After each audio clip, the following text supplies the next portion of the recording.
All right, so what I'm going to show you here, if you're having problems with screw insertion, one of the first things that you want to check is how the screw inserter is going up the rails. So one thing you can do, you can just kind of visually check. You can pull the screw inserter out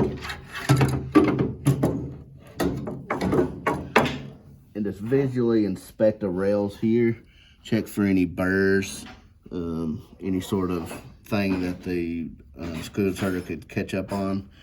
So the next thing you can do, if you don't see any obvious burrs, is make sure your air is off. So our air is off. Make sure you're seated.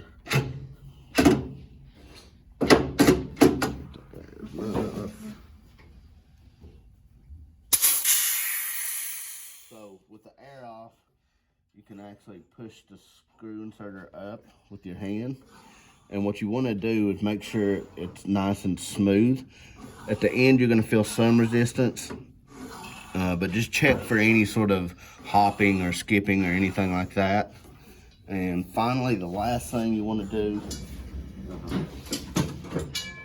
again, with the air off, you can come back here and you can actually push the drill in by hand. You're going to push that forward, make sure that's all the way forward, and then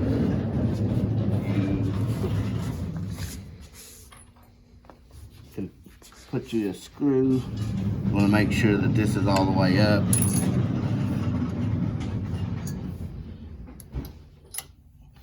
And you're going to push it forward like that. And what you want to see is you want to make sure that side to side you're aligned, and then vertically you're aligned. So vertically is pretty fixed. There should be no reason that's off, but it wants to be just below the drill bit here.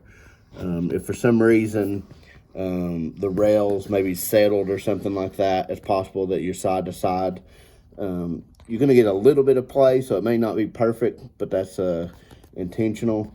If your side to side is messed up though, you can adjust them by moving the screws here, and those instructions are in the manual.